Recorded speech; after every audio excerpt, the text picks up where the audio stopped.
नमस्कारम जगत गुरु शंकराचार्य जी, प्रणाम आपको। और ये मेरा सौभाग्य है कि आज मैं आपके सामने बैठ के आपसे धर्म के बारे में कुछ बात करने का मुझे मौका मिला है। अयोध्या में 500 साल बाद राम मंदिर बना, ध्वजारोहण हुआ, संपन्न हुआ कार्य, और ये कहा जाता है कि एक बरसों से चली आ रही जिज्ञासा पूरी हुई और लोगों के मन में ये था भी कि राम जी वापस आए।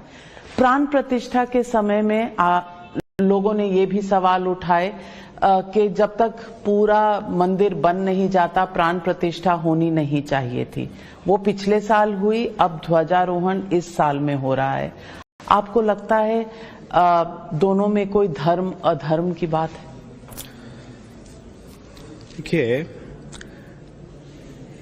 अयोध्या में जब ये मंदिर नहीं बना था, अब का जो मंदिर है इसका निर्माण जब नहीं हुआ था, 500 सालों से जब ये आंदोलन, उसके लिए प्रयत्न चल रहा था, तब उस समय में भगवान कहाँ थे?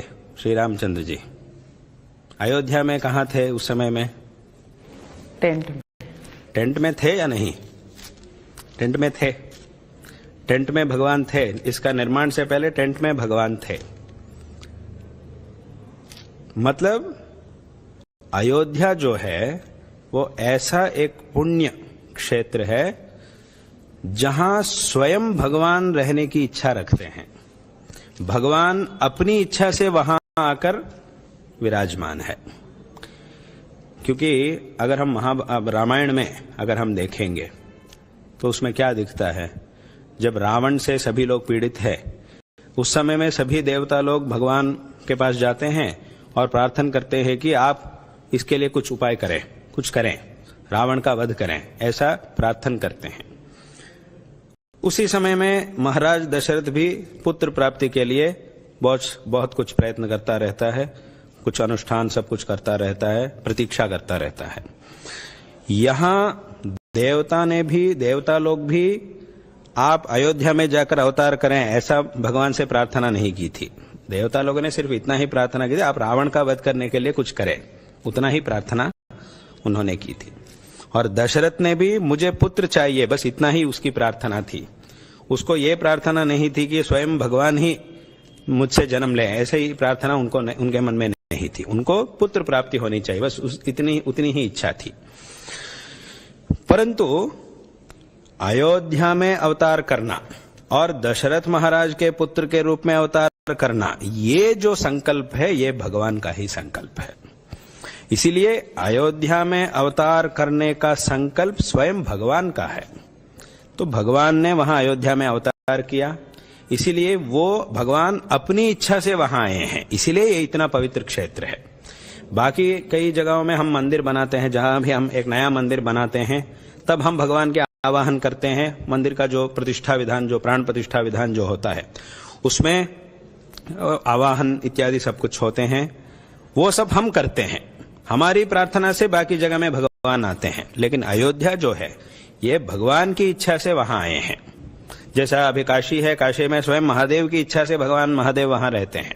वहां हमने से किसी ने भी महादेव जी को आमंत्रित नहीं किया, स्वयं भगवान वहां आए हैं। इसलिए हमारे देश में ऐसे कुछ स्थान हैं जहां भगवान ही इस दुनिया की रक्षा के लिए, भक्तों का अनुग्रह के लिए स्वयं भगवान वहां आए हैं। ऐसे क्षेत्रों में से अयोध्या एक है। तो इसीलिए यहां अभी आप जब प्रश्न कर रही थी उस समय में आपने एक बात कही कि भगवान वापस आए हैं, लेकिन हम कहना चाहते हैं कि भगवान वापस नहीं आए, भगवान वही है। भगवान और कहीं नहीं गए हैं, भगवान वही है। लेकिन पहला एक मंदिर में एक मूर्ति के रूप में थे। जब मंदिर का ध्वस्त हो गया, मंदिर ध्वस्त हो गया था, उस समय में भगवान अरूप अमूर्ति के रूप में थे और जो रामलला मूर्ति जो टेंट में थे उसके स्वरूप में थे। अब फिर वापस जो मूर्ति है उसके स्वरूप में है। तो इसीलिए अयोध्या जो है ये भगवान का ही स्थल है। भगवान ही अपनी इच्छा से वहां रहना चाहते हैं। हमें ऐसा कहना है कि भगवान ही अपनी इच्छा से वहां रहते हैं। बाकी जब मंदिर होते हैं वहां ऐसा नहीं होता, हमारी आवाहना से भगवान वहां आते हैं। तो इसीलिए अयोध्या में भगवान सदैव रहते थे, हैं, अभी भी है। तो इसीलिए जब पहला जो टेंट था उसमें भी भगवान थे, और जो नया मंदिर बन रहा था उसमें भी भगवान है, उसी जगह में मंदिर बन रहा था, तो वहां भगवान सदैव रहते हैं। मतलब ऐसा शास्त्रों में कहा गया है कि जब मंदिर पूर्ण नहीं होता, उसमें पूर्ण मंदिर का जो पूर्ण निर्माण होता है उसके बाद उसमें प्राण प्रतिष्ठा होना चाहिए, ऐसा कहा गया है पुराणों में, वो तो है। परंतु हमें ऐसा लगता है कि अयोध्या की जो बात है वो तो अलग है, इस जगह में हमें ऐसा सोचना नहीं चाहिए, ऐसा हमें लगता है। क्योंकि जैसा अभी तो कहा प्राण प्रतिष्ठा जो हुई थी पिछले साल, उसमें कोई, हमें ऐसा लगता है कि उसमें कोई उसमें शास्त्र विरुद्ध कुछ रूप में कुछ नहीं है, ऐसा हमें लगता है। और अब जो ध्वजारोहण हुआ वो भी है, ध्वजारोहण भी हुआ है। तो इससे आपको लगता है कि भारत में कहीं ना कहीं सनातन पर आंच आई थी, अब आपको लगता है कि भारत में हम दोबारा सनातन की वही महानता के दौर में जा रहे हैं? अच्छा, सनातन धर्म का विशेष रूप से अभी उद्धार और उसका उत्थान विशेष रूप से अब हो रहा है। क्योंकि अभी ये सब जो हो रहा है, मंदिर का निर्माण हुआ, जो 500 साल से कितनी प्रतीक्षा थी मंदिर के लिए, कितने लोगों ने अपने जान को इसके लिए समर्पित किया, कितना बड़ा आंदोलन हुए थे इसके लिए। परंतु ये सब अभी हम सब भाग्यशाली है कि हम देख रहे हैं, हमारे समय में हुआ है। बहुत लोगों ने इसके लिए बहुत साल तक प्रतीक्षा की थी, लेकिन उनको देखने का सौभाग्य नहीं मिला, लेकिन हम सबको मिला है। हम ऐसा मानते हैं कि उनका भी फिर से जन्म हुआ होगा। अभी जो कार्यक्रम है उसमें उन्होंने भी भाग लिया होगा, जिन्होंने पहला इसके लिए लड़ाई की थी, जिन्होंने जान दे दी, अवश्य ही उनका भी अभी जन्म हुआ होगा। अभी जो लोग इसके लिए काम किए हैं उनमें से वे भी होते हैं, क्योंकि शरीर, आत्मा तो एक ही होता है, शरीर तो बदलता रहता है। बहुत तो ऐसा है। इसीलिए अयोध्या का जो विचार है ये तो विशिष्ट स्थान है, वहां सदैव भगवान, जैसे कि शास्त्रों में कहा गया है, जो शालिग्राम शिला होती है उसमें सदैव भगवान विष्णु का सानिध्य रहता है, उसमें अलग से आवाहन करने की आवश्यकता नहीं है, ऐसा शास्त्रों में कहा गया है। और जो बाण लिंग होता है, जो नर्मदा नदी के जो बाण लिंग होता है, बाण लिंग में महादेव का सानिध्य सदैव होता है, उसमें भी आवाहन करने की आवश्यकता नहीं है, सदैव भगवान उसमें सन्निहित रहते हैं। बाकी जो मूर्तियां बनती है, शिला इत्यादि, उसमें तो आवाहन करना पड़ता है, वो तो है। लेकिन इसी प्रकार अयोध्या जो है वो भगवान का स्वस्थान है, भगवान ही वहां रहने के लिए आए हैं। इसीलिए यहां ये अयोध्या क्षेत्र जो है वो बाकी सभी जगहों से ये अलग है। इसके लिए बाकी जगह में हम जैसा देखते हैं, जैसा सोचते हैं, ऐसा यहां सोचना नहीं चाहिए, ऐसा हमें लगता है। तो इसीलिए वहां भगवान सदैव है। जब टेंट में भगवान थे, इससे पहले जब टेंट में भगवान थे, तब इस मंदिर में क्यों नहीं रहेंगे भगवान? भगवान है, अयोध्या में है। मतलब ये प्राण प्रतिष्ठा विधान जो हुआ था वो एक विधि विधान उसके लिए किया गया है, वो तो है। मतलब भगवान सदैव अयोध्या में रहते हैं, परंतु जब हमारे दुर्भाग्य से कुछ समय तक लंबा समय तक भगवान टेंट में रहे थे, लेकिन अब हमारे सौभाग्य से भगवान मंदिर में है। लेकिन पुराना मंदिर जो था और उसके बाद जो टेंट है, अब नया मंदिर जो है, कुछ भी हो भगवान सदैव वहां रहते ही है। इसलिए भगवान का नित्य सान्निध्य का स्थल है। इसीलिए हमें ऐसा देखना चाहिए, अयोध्या के बारे में ऐसा देखना चाहिए। ऐसा इसे लेकर बाकी जगहों में जब हम मंदिर बनाते हैं वहां आधा बनाकर नहीं करना चाहिए, क्योंकि बाकी जगहों की बात अलग है, अयोध्या की बात अलग है। इसलिए हमें ऐसा देखना चाहिए इसको, ऐसा हमें लगता है। आज आपने कहा है तो बहुत लोगों के मन से ये बात समझ में आएगी। कुछ लोग ये भी सवाल उठाते हैं कि धर्म में और जो लोग पावर स्ट्रक्चर में रहते हैं, इनको अलग अलग रहना चाहिए। यानी कि प्राण प्रतिष्ठा या ध्वजारोहण क्या देश के प्रधानमंत्री को करना चाहिए? चाहिए या किसी धर्म गुरु को करना चाहिए, ये भी सवाल उठते हैं। आपका क्या? नहीं, यहां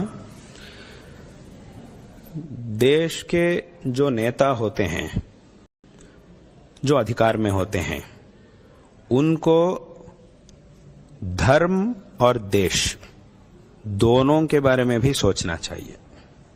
ये उनका कर्तव्य है। जो अधिकार में है उनको ऐसा नहीं सोचना चाहिए कि मैं सिर्फ अधिकार के बारे में सोचूंगा, धर्म से मेरा कोई संबंध नहीं है, ऐसा नहीं सोचना चाहिए। धर्म से भी उनका संबंध होता ही है, धर्म से भी उनका अवश्य ही संबंध होता है। जब हम धर्म को छोड़ देते हैं तब देश की स्थिति ठीक से नहीं हो सकती है। जब हम देश को छोड़कर सिर्फ धर्म के बारे में सोचते हैं, वो भी ठीक नहीं है। देश और धर्म दोनों की भी बहुत आवश्यकता है। जैसे कि दो आंखें हैं हमारी दो आंखें हैं, दोनों आंखों से जब हम कुछ पदार्थ को देखते हैं वो अच्छी तरह हमें दिखाई देता है। अगर एक आंख बंद करके देखते हैं तब भी दिखता है, परंतु ठीक से नहीं दिखता है। दोनों आंखों से भी जब हम देखते हैं तभी एक वस्तु हमें अच्छी तरह दिखाई देता है। तो भगवान ने हमें दो आंखें दी, परंतु दोनों आंखों को भी एक ही पदार्थ को देखने के लिए भगवान ने दी थी। अभी हमारे दो आंखें हैं तो इसीलिए मैं एक समय में इस तरफ देखूंगा, एक ही उसी समय में दूसरा पदार्थ को भी दूसरी दिशा में भी मैं देखूंगा, ऐसा हम नहीं कह सकते। यह संभव नहीं है हमारे लिए।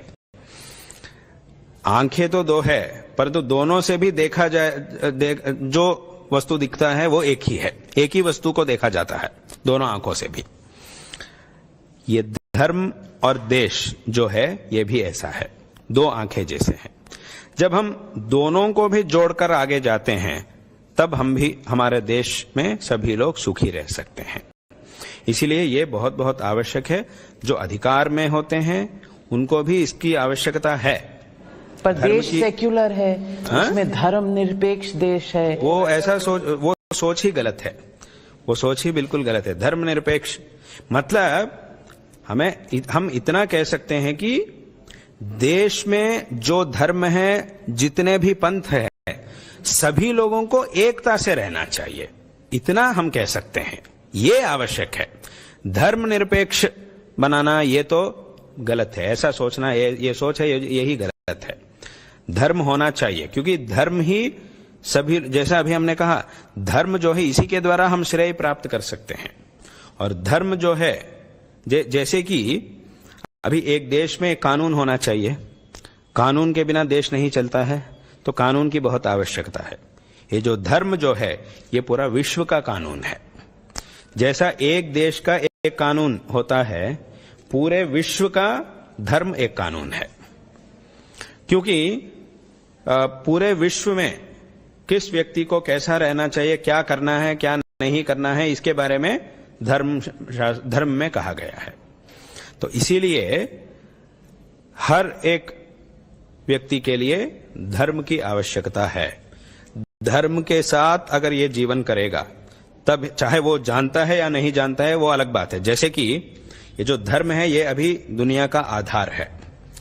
जैसे कि अभी एक खंबा है, उसके ऊपर एक बहुत बड़ा इमारत है, भवन है, उसका आधार है ये खंबा।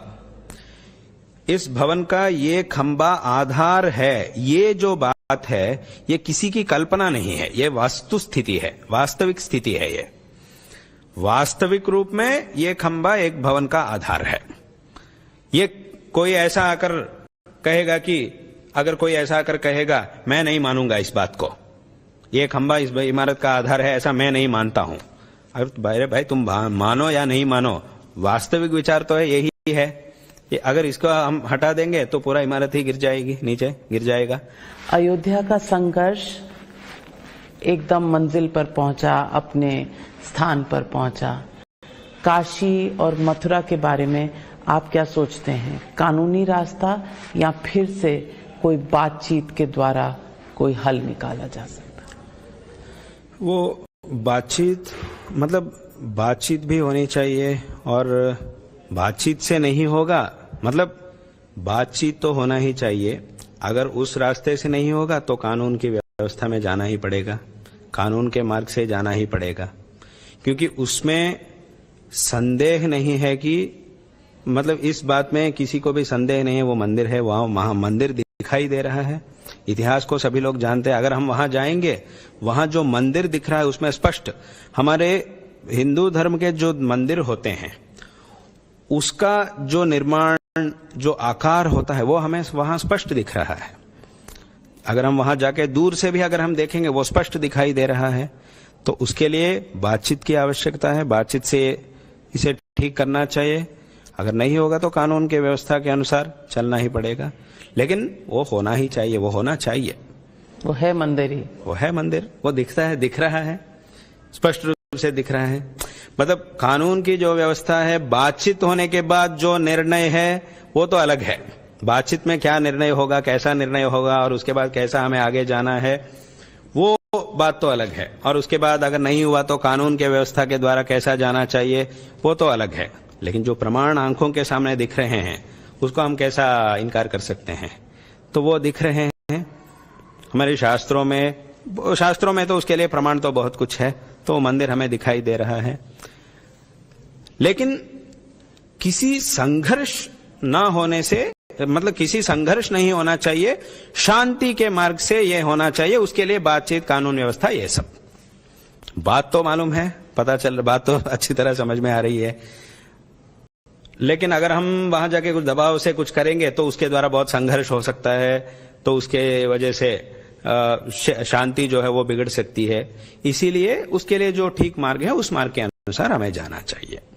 शांति, जैसे कि आप जानती होगी कि महाभारत में जो कुरुक्षेत्र युद्ध हुआ था, उससे पहले शांति के लिए कितना प्रयत्न किए गए हैं। स्वयं श्री कृष्ण जी ही शांति के प्रस्ताव लेकर वहां आते हैं, धृतराष्ट्र के पास आते हैं। जब ये सभी मार्ग बंद है तब उसके बाद युद्ध शुरू हुआ था। तो यहां भी ऐसा ही है, परंतु वहां बात क्या है, अभी युद्ध के बाद जो परिणाम आएगा या तो शांति का चर्चा होने के बाद जो परिणाम आएगा वो तो अलग है। लेकिन हम जानते हैं कि पांडवों को जो मिलना चाहिए वो मिलना ही चाहिए, इस बात को हम पहले से ही जानते हैं। लेकिन एक व्यवस्था के रूप में उनको मिलने के लिए शांति प्रस्ताव रखना और युद्ध करना, ये सब है।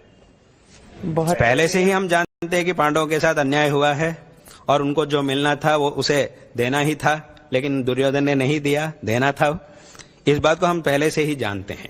लेकिन एक व्यवस्था के रूप में उनको जो मिलना है वो मिल जाए, उसके लिए सबसे पहला मार्ग है कि शांति मार्ग। जो जैसे कि पहले से भी हमारे जो हिंदू समाज है, हमारे सनातन धर्म के समाज जो है, ये पहले से भी शांति को हम चाहते हैं। जब शांति का मार्ग पूर्ण रूप से बंद हो जाता है तब भी हम युद्ध में जाते हैं। ऐसा ही हमारे धर्म की परंपरा है। हमारे धर्म के जो लोग हैं, हम सदैव शांति को ही प्राप्त करना चाहते हैं, शांति के द्वारा ही जाना चाहते हैं। मतलब किसी एक ठीक अच्छा हिंदू से, जो सिर्फ नाम से हिंदू नहीं है उनको नहीं, जो अच्छा हिंदू है, जो आस्था वाला है, हिंदू धर्म पर, सनातन परंपरा पर जिसको आस्था है, उसके पास अगर आप जाके पूछेंगे कि देखो ये कुछ फल है, अगर वो तुम्हें मिलना है तो उसके लिए दो रास्ते हैं। एक है तेरा सामने जो आदमी है उसको 10 मार के तुम आगे जाओगे तो तुम्हें वो फल मिलेगा। हिंसा करके अगर तुम आगे जाओगे तब तुम्हें फल मिलेगा। ये एक रास्ता है। और दूसरा रास्ता यह है कि शांति मार्ग। परंतु शांति मार्ग में जाने के समय में तुम्हें 2 बार थप्पड़ खाना पड़ेगा। तुम किस रास्ते में जाओगे? अगर ऐसा पूछेगा तब कोई भी सनातनी क्या कहेगा? अच्छे सनातनी ऐसा ही कहेगा कि ठीक है, अगर मेरे ऊपर 2 बार भी प्रहार हो जाए मैं शांति के मार्ग से ही जाऊंगा। यही सत्य, जो सत्य सनातनी होता है उसका स्वभाव ऐसा होता है। ठीक है, अगर मुझे शांति के मार्ग से अगर मुझे फल मिलेगा तो 2 बार मैं प्रहार को सहने के लिए तैयार हूं। लेकिन अगर ऐसा एक मार्ग जब है मेरे सामने तब मैं दूसरों को मार के मैं आगे नहीं जाऊंगा। ये सनातन, जो सत्य सनातनी होता है उसका स्वभाव ऐसा होता है। क्योंकि शांति का मार्ग है, जब शांति का मार्ग ही नहीं है तब वो ठीक है, अगर मुझे ऐसा ही जाना पड़ा तो मैं ऐसा जाऊंगा, ऐसा सोचते हैं। जब सामने दोनों भी मार्ग होते हैं, हिंसा का मार्ग भी है और शांति का मार्ग भी है, और परंतु शांति के मार्ग में ये छोटी सी एक दिक्कत है, ये तुम्हें 2 बार प्रहार लेना पड़ेगा। तब हम क्या कहते हैं, यही परंपरा है। ठीक है, अगर 2 बार प्रहार भी हो जाए तो हम शांति के मार्ग में ही जाएंगे, क्योंकि हम शांति कामुक हैं, हमें शांति चाहिए, शांति के मार्ग से हमें जाएंगे। बिल्कुल। और इसीलिए ये हमारी आस्था है, हमारा धर्म है, तो ये होना चाहिए। उसके भी समय आएगा। और इसके साथ साथ हमारे मन में और एक बात है, जैसा भी आपने मथुरा और काशी के बारे में आपने कहा, लेकिन उसके साथ और एक बात भी है, जो कश्मीर में जो शारदा पीठ है, शारदा सर्वज्ञ पीठ है, अभी वो पीओके के अंदर है। कश्मीर जो है वो शारदांबा का स्थान है। शायद आप जानते होंगे कि नमस्ते शारदा देवी काश्मीर पुरवासिनी, ऐसा हम कहते हैं। परंतु उस समय में दुर्भाग्य से वो जगह जहां शारदांबा का मंदिर है, मूल स्थान है, जहां आदिगुरु शंकराचार्य जी ने जाकर सर्वज्ञ पीठ का अधिरोहण किया, वो मंदिर अभी विध्वस्त हो चुका है। उसका थोड़ा सा अवशेष वहां है, वो पीओके के अंदर है। तो भाई आने वाले समय में वो भी होना चाहिए, वहां भी शारदांबा का मंदिर फिर से बनना चाहिए, जो पहला इतिहास में जैसा था ऐसा बनना चाहिए। उसकी भी आशा हमारे मन में है, उसके लिए भी प्रयत्न हो रहा है। शांति से ही प्रयत्न हो रहे हैं, शांति से अब उसका प्रयत्न हो रहे हैं। जैसा मथुरा, अयोध्या, काशी, ये सब जैसा है, वो कश्मीर का सर्वज्ञ पीठ भी ऐसा है, क्योंकि शारदांबा का स्थान है, शक्तिपीठ है, उसके द्वारा ही हमें ज्ञान मिलता है, ज्ञान देने वाली देवता है शारदांबा। तो हमारा आस्था वहां है। एक जमाना में ऐसा था, बहुत लोग वहां यात्रा में भी जाते थे, लेकिन उसके बाद इन दिक्कतों में वो बंद हो गया। अभी वो यात्रा भी बंद हो चुकी है, फिर से उसका प्रारंभ भी होना चाहिए, वो भी होना चाहिए। उसके लिए भी प्रयत्न, कुछ कठिनाई तो है, लेकिन वो भी होना चाहिए। बहुत आपने सही कहा, क्योंकि सनातन और शांति का बहुत गहरा संबंध है।